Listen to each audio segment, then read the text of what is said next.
Oh, no, we're not on. There it goes. Testing one, two. So, hi guys, what's going on here? I am just going to go right into it without skipping a beat. And all right, so hi guys, Donnie Rouse here, and you are listening to the podcast One Life. This one is titled Break Free. Do you have disempowering beliefs that you're holding that perhaps you're not even conscious of? I ask that question because there are many beliefs that you have that you are not conscious of, and those beliefs are holding you back from living the life that you want, living the life you were meant to live. So, how do you start to uncover these disempowering beliefs, or how do you start to even change some of the beliefs that you know are bad that you currently have? I'm about to explain a process to you, and I will give you the inspiration behind this. I had done a podcast earlier today, but after an episode at the gym, I felt like I had to come out here because it was fresh in my mind and I knew that it would help you. So let's start by asking a few questions. What are some of the disempowering beliefs that you currently hold? Now, me asking you this is probably like, well, I don't know what the disempowering beliefs are. If you look in the area where you're not achieving what you want, or it's not your ideal situation, likely you're going to find traces of these disempowering beliefs. Secondly, what is the cost of having this disempowering belief? Every belief you have comes with some kind of counterweight, right? So if you believe that the world is going to end in 10 years, whatever it is, you are going to behave very differently than if you believe that this is one of the best times in human history to be living in. And then lastly is, what if you were somebody else who had a different belief? Or what would someone else believe about this? And this is about getting perspective. I'll go into these questions a little bit more detail, and it'll all make sense.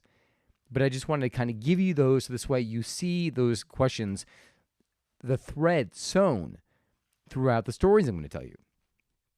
So I was at the gym today, and I was in the sauna, and I was talking to this older gentleman who I had seen several times over. We were talking about his life. He was a traveler.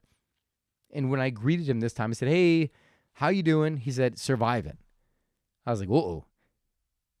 The story and belief system that he's telling himself is that he's surviving. His use of words were ones that, when you think about it, when you're surviving, what kind of mode are you in? You're in a scarcity mode. You're literally, it's almost like you're just kind of pulling at whatever strings are there for opportunities. So how does that relate to beliefs? There are belief systems. To be in that state, there are a series of belief systems one must hold.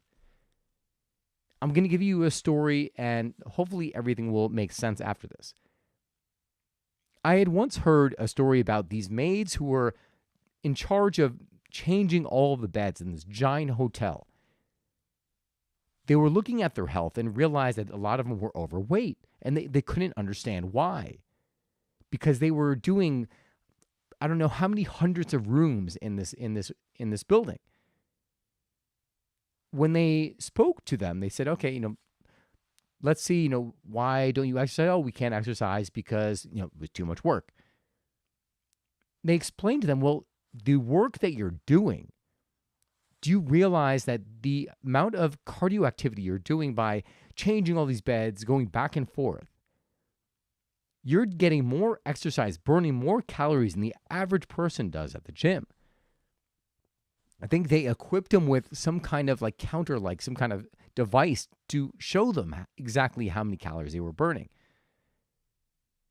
Once they saw this, once they changed their belief system about their work and what it meant, that they were actually exercising when they were saying before that they couldn't, all of a sudden you saw decreases in their weight, in their mood, everything, because now they saw their work as exercise.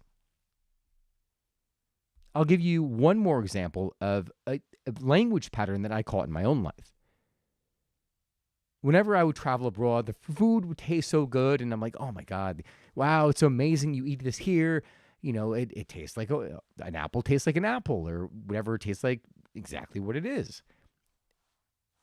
When I would speak about food in the United States, I would go on and say, the food in the United States is shit. It's all contaminated. It's all chemicals, radiated, blah, blah, blah. Notice the language pattern there. All right? So I was talking about the food not being nutritious. Is that true? Right? If you're eating organic vegetables, does that mean, is everything contaminated in the United States? Some people argue, yes, that's a belief system. So I know what that belief was, right? Because I became conscious of what I was saying. Secondly, what are the consequences of holding such belief? If you believe that food is contaminated and that it's poisoning you, and you have no way of changing it, what kind of effect do you think that's going to have on your health in the long term after eating it over and over and over? And then third, would everybody have this same belief that I do? Does everyone believe what I do? What I'm saying? No, of course not, right? People believe in a bunch of different things. And the point of asking that last question is only to get a different perspective, to try something else on, and to see how it feels, right? Because you try on a different belief, and in an instant, you change the way you feel.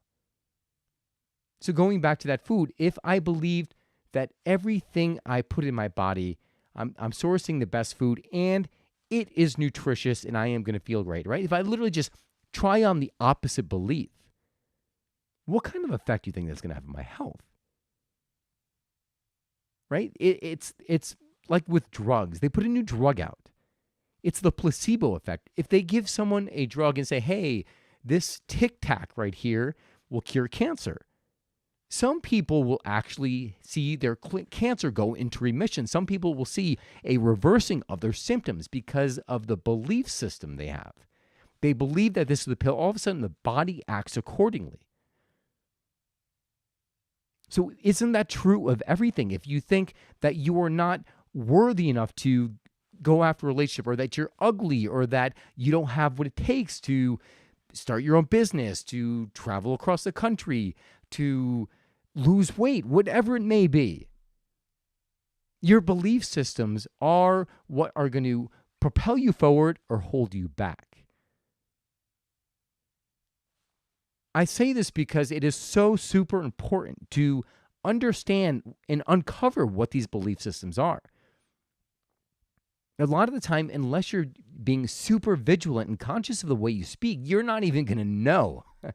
They're just lingering in the background until one day you arrive at that place you don't want to be and you're like, shit, how did I get here?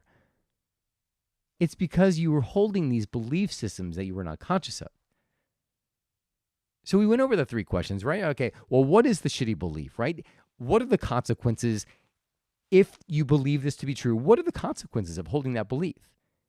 And then thirdly, does everyone believe in this, right? If you were to try on the opposite belief, how would that feel?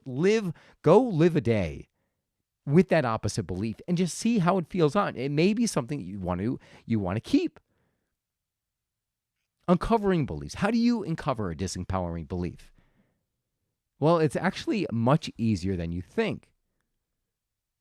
One of the ways to uncover a disempowering belief is simply to go after the thing that you want, right? You say, I want to lose 10 pounds, right? You have this visual, you're like, okay, you write down a nice, beautiful vision statement that is poetic and gets you all excited, right? You're like, I want to lose 10 pounds and I want to be lean and I want to have, a 6-pack and all these things.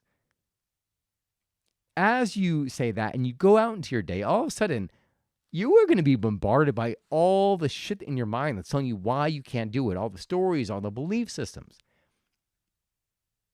Your only responsibility is to pay attention because those beliefs are going to be telling you all the reasons why you can't do what it is when they stick up their ugly little heads. Smile and say thank you, because those are they're making themselves known. I mean, sometimes you could just say, "Well, what are my disempowering beliefs?" and you'd be able to pull them out. But for a lot of people, they're going to be covered up, and you're not really going to be able to see them. They're going to be concealed. Once you know that, then you could start to break them down. Okay, this is the belief. Is this completely true? What do other people think? And then choose. Notice I'm saying choose to accept or reject that belief. 9 out of 10 times, you'll realize that 10 out of 10 times, the belief is just what you're holding, right? Everyone believes in different things. Your beliefs are your choice. Choose the more empowering belief for your life. So that is what I've got for you guys today. If you haven't done this before, I'm highly encouraging it just to start to shine a light on the scotomas in your life, the things that you cannot see, because they are what are guiding you behind the scenes. If you are interested in participating in a course I do twice a year, I do my One Life course where I will guide you through a methodology where we will shine that light together to see, okay, well, where do you want to go? What is holding you back? And how do you get there? You can sign up by just visiting my website and joining my mailing list at www.donnyrouse.com. Again, DonnyRaus.com. And you will be notified when I do the next one. That is all I've got for you guys today. I hope you enjoyed this. I hope it just makes you a little bit more aware of what is holding you back. So this way you can release the baggage and charge forward towards living the life that you were meant to live. If you have any questions or comments or want to subscribe, hit that subscribe button right now. But you can send them to me again via my website, DonnyRaus.com, DonnyRaus.com. I hope you enjoy this podcast. Remember, you guys deserve to live the life of your dreams, the life you were made for. You can do it. I believe in you. Remember, you only get one life. Live it. God bless, and I will see you again soon.